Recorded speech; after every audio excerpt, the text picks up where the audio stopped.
C'est l'histoire du futur, c'est-à-dire de 2040. Où 8 scientifiques sont envoyés sur la planète Mars pour des recherches. Et c'était la première mission envoyée depuis la Terre. Pour qu'ils puissent découvrir si la vie était un jour possible ici ou si elle pourrait l'être. Cela fait 6 mois pour eux ici. Et maintenant, ils doivent rester ici pendant une journée. Après quoi ils repartiront pour retourner au sol. Maintenant, le rover, c'est-à-dire la voiture de Mars, était assis à l'intérieur du scientifique Vincent et de ses compagnons, qui allaient emmener un biologiste avec eux. Mais ensuite une grosse tempête de sable arrive ici. Mais ils ne paniquent pas, car le rover est conçu pour pouvoir résister à une telle tempête. Mais ils sont quand même sortis de la tempête et sont venus voir leur biologiste, qui vérifiait à ce moment-là les échantillons de sol. Mais elle n'a rien obtenu. Elle était très en colère parce que cela faisait 6 mois que nous faisions des recherches ici. Nous travaillons si dur. Mais nous n'avons encore rien trouvé. Ils reçoivent donc tous un message de la station de base principale, située tout autour de la station Mars. Le message était que nous enverrons un vaisseau spatial pour vous emmener tous dans un moment, afin que tout le monde se prépare. Mais ici, un scientifique nommé Marco dit à son capitaine que je veux sortir, à quoi le capitaine demande pourquoi tu veux sortir maintenant. Nous venons vous emmener. Et de toute façon, la mission est close. Alors que rien n'est trouvé ici. Sur quoi Marco dit que j'avais posé un appareil sur le site 9 de Mars. Ce qui ne fonctionne pas, alors je veux y aller et le réparer. En entendant cela, le capitaine a été très surpris de ce qu'il devait faire pour réparer l'appareil. Mais il a quand même accepté en disant que d'accord, partez, mais pas seul. Emmenez votre compagnon avec vous. Et oui, revenez avant la nuit. Maintenant qu'ils étaient sur le point de partir d'ici, c'est à ce moment-là que Vincent, son compagnon, et le biologiste sont également venus ici. Tous. Les trois essaient de lui parler. Là où Marco a dit qu'il se faisait tard. Je suis pressé, je dois quand même aller réparer l'appareil. Et le biologiste a été très surpris que Marco soit si pressé de réparer un appareil. Elle a douté, alors elle a partagé l'ordinateur de Marco. Et ce qu'elle a vu était très surprenant, qu'elle montre également aux autres. En réalité, Marco avait trouvé des formes de vie sur le site 9 de Mars. C'est-à-dire quelques échantillons vivants, à partir desquels il a été découvert que la vie peut être possible ici. Ce que tout le monde a été très surpris de voir, c'est que Marco est parti après avoir trouvé une excuse pour réparer l'appareil. Pourquoi ne nous l'a-t-il pas dit? Puis après avoir parlé un peu plus, ils se rendent compte qu'en fait, il veut s'attribuer tout le mérite de ses recherches. C'est pour cela qu'il s'y est rendu si précipitamment. Sachant cela, le capitaine appelle le rover de Marco, où il décroche le téléphone du compagnon de Marco. Parce qu'il était à l'intérieur, alors que Marco était dehors. Parce qu'il testait encore sur le site. Il prend le sol, après l'avoir testé. De tels échantillons ont réellement été trouvés par lui. Ce qui aurait pu rendre la vie possible ici. En voyant ce succès, Marco est très heureux. Il était sur le point de dire à son compagnon l'endroit où se tenait Marco. La terre reste coincée en dessous. Et il tombe dans un très grand trou que ces gens avaient creusé en creusant ceci. En voyant cela, son compagnon était très nerveux. Il descend rapidement et ressort. Il en a immédiatement informé sa base. Où au bout d'un moment le capitaine arrive avec son compagnon, qui était médecin. Et parce qu'elle était la bonne amie de Marco. C'est pour cela qu'elle se met en colère contre son compagnon. Alors pourquoi n'as-tu rien fait pour l'empêcher de tomber? Et elle le dit au capitaine que tu devrais descendre le plus tôt possible pour que Marco puisse être sauvé. Sur quoi le capitaine dit que ce trou est très profond. Et je ne pense pas que Marco sera sauvé en tombant d'une telle hauteur. Et nous n'avons aucun arrangement pour descendre. Nous nous rendrons d'abord à notre base. De là nous contacterons la gare principale. Puis reviendrons ici. Après quoi nous irons également au trou pour sauver Marco. Sur quoi le médecin dit que vous allez tous les deux à la base. Je resterai ici, parce que je pense qu'au moment où nous reviendrons, il sera trop tard. Et j'essaierai d'une manière ou d'une autre de descendre. Maintenant, le capitaine acceptait ces paroles. Alors lui et le compagnon de Marco reviennent à la base. D'abord, ils le disent aux gens ici, puis à la gare. Ensuite, les gens de la station disent que vous prenez vos outils, etc. Et que vous essayez de retrouver Marco. S'il est vivant, c'est une bonne chose. Mais s'il est mort, apportez le cadavre. Après quoi, nous présenterons au monde cette découverte de la forme de vie de Marco. Désormais, le compagnon et biologiste de Marco est resté dans cette base. Pendant que le capitaine prend le reste et part vers le site 9 au même endroit. Là, le médecin essaie de voir l'intérieur du trou. Mais elle ne peut pas voir. Car de la vapeur semblable à de la fumée sortait de là. Alors elle revient dans le rover et s'assoit. Mais elle a ensuite commencé à entendre des voix venant de l'extérieur. Comme si quelqu'un essayait d'entrer dans le rover. Maintenant, elle est sortie pour vérifier, mais ce qu'elle a vu. Elle était très nerveuse. Et puis elle criait fort.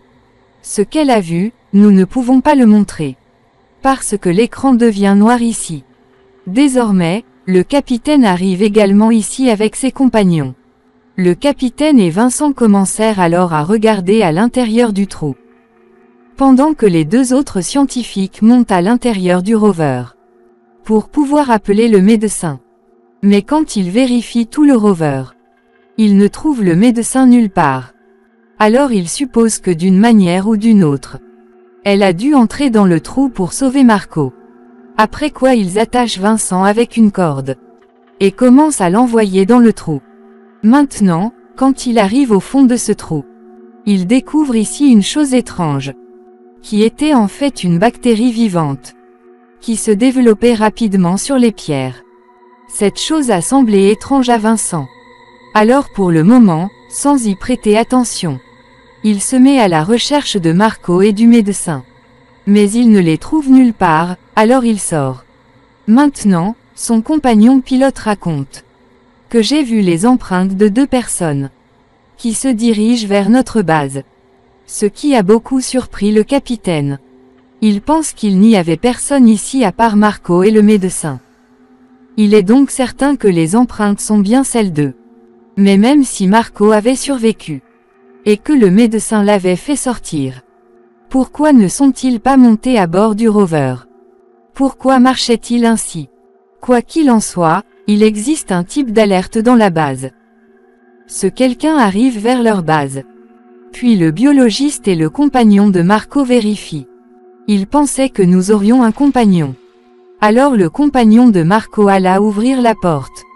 Quand il vit à travers le trou, il y avait Marco, puis il ouvre la porte et le met à l'intérieur. Mais l'état de Marco n'avait pas l'air bon. Son compagnon enlève donc rapidement son casque.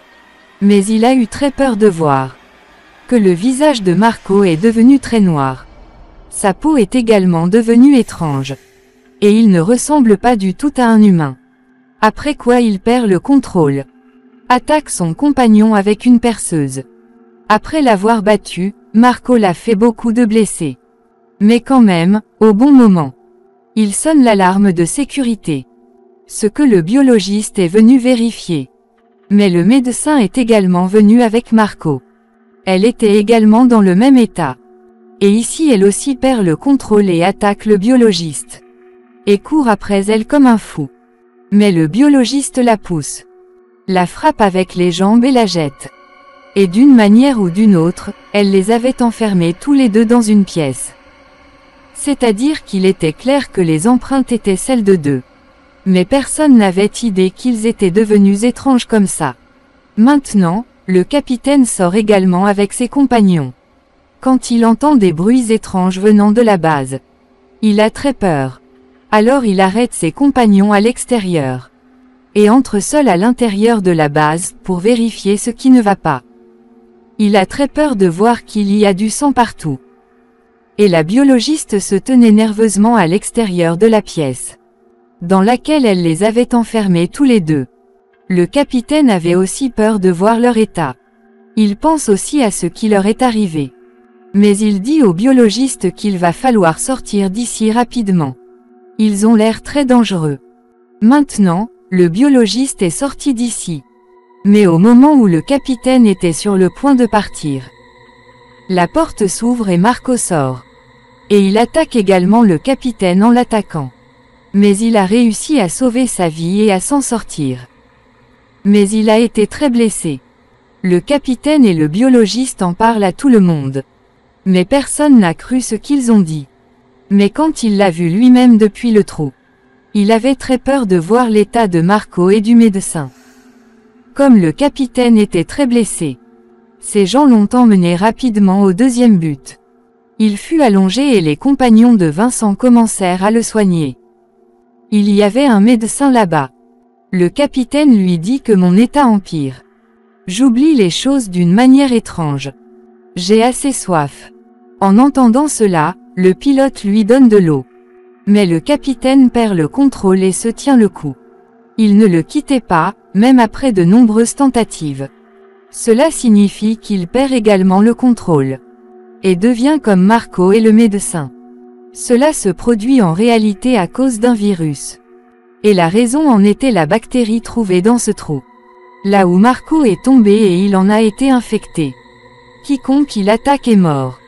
Cet humain sera également infecté par ce virus. Cela signifie que Marco a peut-être mordu le docteur. Et qu'elle est devenue comme lui. C'est ainsi que ce virus se propage. Ils libéraient tous le pilote du commandant de bord. Pendant ce temps, ce capitaine meurt. Le biologiste attache donc les mains et les pieds du capitaine. Elle a désormais compris que ce virus est très dangereux. La personne infectée reprend vie et attaque à nouveau. Maintenant, quand il voit sur l'écran l'endroit où Marco et le médecin étaient enfermés, ils ont cassé la porte et sont arrivés dans l'autre pièce. Ils essaient de venir ici. Si cela arrive et qu'ils ne sont pas arrêtés, ils viendront ici. En plus d'être dangereux, ils sont puissants. D'où ils ont tous eu peur. Vincent leur donne l'idée que j'irai dans la première pièce du sous-sol avec mon tuyau souterrain. Parce qu'il est assez dangereux de sortir de la zone principale. Je ferai fonctionner le système après y être allé. Après avoir contacté ma station, je vous ferai part de la situation. Nous pouvons donc obtenir de l'aide. Maintenant, tout le monde aime cette idée. Alors Vincent part de là. Pendant que son compagnon prélève la prise de sang du capitaine pour vérifier. Qu'est-ce qui leur arrive à tous? Après vérification, elle apprend que tout cela se produit à cause du virus sous forme de vie. Ce que Marco a trouvé du haut du site 9. Cela se développait à l'intérieur du trou bactérien. Cela se produisait à cause de cela. Parce que la racine principale de ce virus était la forme de vie. C'est pour cette raison que les bactéries sont devenues si dangereuses. Que ça a commencé à les infecter. Premièrement, ils contrôlent le corps humain. Et effacent tous les souvenirs. Et puis contrôlent complètement le cerveau. Parce que les humains vivent sur Terre. Et sont habitués à l'environnement là-bas. Le virus ici les infecte donc à ce point. Quoi qu'il en soit, maintenant les gens utilisent leur cerveau. Pour changer un peu ce virus. Et fabriquer un antidote, c'est-à-dire le remède contre le virus. Et appliquer le au capitaine pour le tester.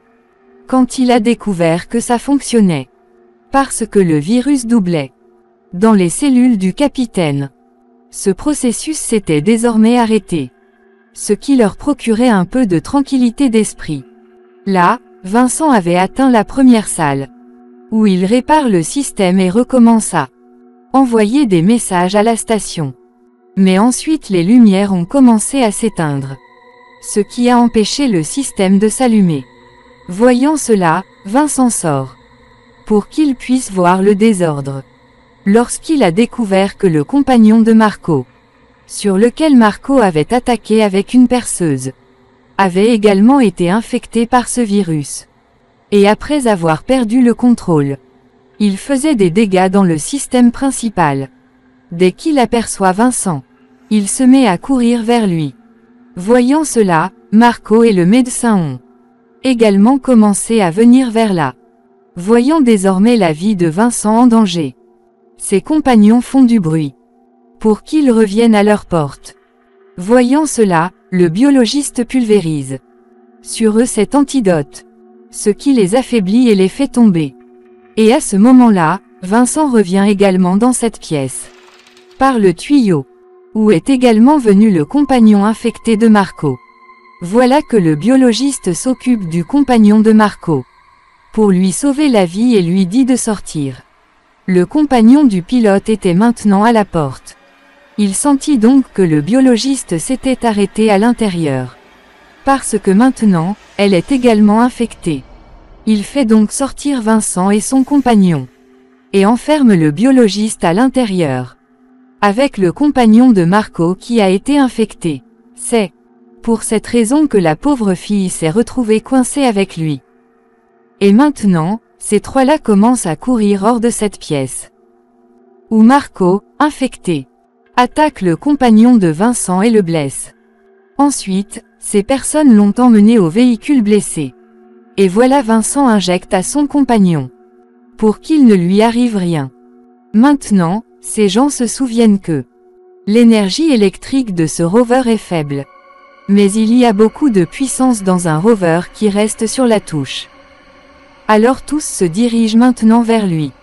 Pendant ce temps, ils l'ont également remarqué, que nos compagnons infectés nous suivent également désormais. C'est-à-dire que l'antidote qu'ils ont fabriqué n'y est pas parvenu. Parce que cela ne peut arrêter l'effet du virus que pendant un certain temps. Cela ne le termine pas complètement.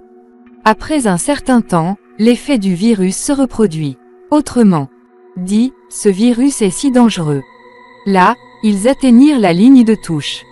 Vincent et son compagnon s'arrêtent dans ce rover, pendant que le pilote va prendre l'autre rover, où il contacte Vincent, et lui dit que votre compagnon est infecté. Je ne peux pas prendre le risque de l'emmener avec moi.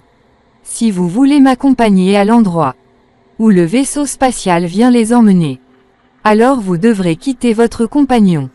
Vincent refuse que je ne puisse pas faire ça. Je ne viendrai pas sans lui. Alors maintenant, le pilote est venu seul. Il prend le rover et part. Vincent était très en colère contre cet acte de sa part. Mais il a quand même continué à avancer avec son compagnon avec ce rover. De même, une tempête est revenue ici. Et comme il faisait nuit, il dort ici. Lorsque Vincent s'est réveillé le matin, il a vu que mon compagnon descendait seul du rover pour me sauver. Et maintenant, elle avance à pied. Parce qu'elle sait que je suis aussi infectée. Alors ne faites jamais de mal à Vincent. Elle voulait partir loin et se suicider. Mais Vincent, suivant ses traces, commença à emmener le rover derrière elle. À quelque distance, il la trouve. Alors Vincent est descendu du rover pour l'arrêter, et a commencé à courir vers elle. Mais pour le sauver, elle a ici enlevé son casque. C'est pour cette raison qu'elle a commencé à beaucoup souffrir. Vincent est rapidement venu s'occuper d'elle. Mais elle meurt entre ses mains. Vincent en était très triste. Mais l'instant d'après, son ami s'est réveillé infecté. Et elle s'en prend à Vincent. Où Vincent attaque son compagnon avec son casque alors même qu'il n'en a pas envie. Il la frappe tellement avec son casque qu'elle perd la vie. À ce moment-là, un navire avait quitté la gare principale pour les récupérer. Vincent l'avait vu de loin. Il voit aussi que mon compagnon infecté est également présent ici. Le pilote compagnon est également venu ici avec un autre rover. Ici, Vincent essaie de communiquer à l'intérieur du navire. Mais les gens à l'intérieur du navire n'entendent pas sa voix. En raison de la distance, sa voix ne parvenait pas à l'émetteur. Vincent a pu entendre les voix à l'intérieur du navire. Il y avait 2 personnes là-bas. Voyant le navire arriver, les 3 compagnons infectés commencèrent à se diriger vers lui. Les gens du navire ouvrent également la porte, pensant que ces gens sont toujours en vie. Et les personnes infectées les attaquent. Grâce à quoi Vincent entend maintenant les cris des gens à bord du navire. Lorsqu'il s'approche, il voit que les 2 personnes à bord du navire sont mortes. Et que leurs cadavres gisent là. Maintenant, Vincent a aussi vu Marco ici. Parce que la première personne à avoir été infectée par ce virus. Son état était très mauvais. Car désormais, seuls les os étaient visibles sur son corps.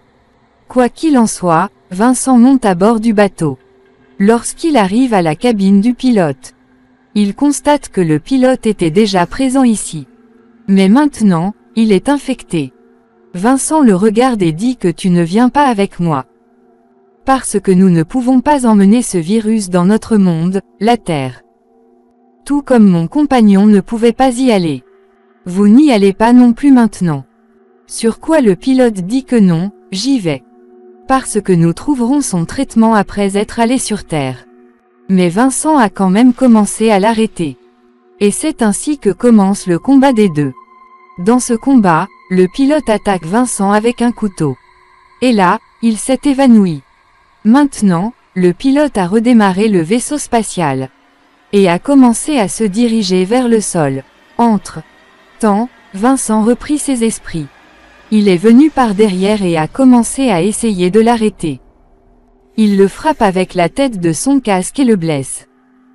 Après quoi il ouvre la porte et le jette dans le ciel. Mais il ne restait plus que quelques minutes de patrouille à bord de ce navire. Après cela, Vincent commence à envoyer des messages ici, à la gare principale. C'est très triste de dire que toute notre équipe est morte.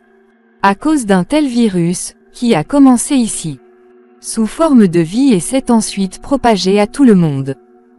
Maintenant, il raconte qu'il ne reste plus que quelques minutes de patrouille. À bord de ce navire. Mais il y a beaucoup à manger, je peux attendre. Que tu viennes me sauver. Mais je ne veux pas être sauvé, vous êtes venu me sauver. Parce que je pense que maintenant ce virus est aussi entré en moi. Je n'ai pas réussi à fabriquer un antidote. Parce que ça ne marche que pendant un temps. Maintenant, je veux mourir pour que le virus ne se propage pas sur le sol à cause de moi. Je ne peux pas être une menace pour tout le monde. Car on ne peut pas dire qu'il n'y ait pas de remède. Alors s'il vous plaît, mon conseil est que vous ne venez pas pour me sauver. Et maintenant, il est seul. Il a commencé à attendre sa mort sur ce navire. Assis seul, il commença à se souvenir des moments qu'il avait passés ici. Il était très triste à cause de la mort de tout le monde. Et de ce qui allait lui arriver. Et avec sa tristesse, ce film se termine ici.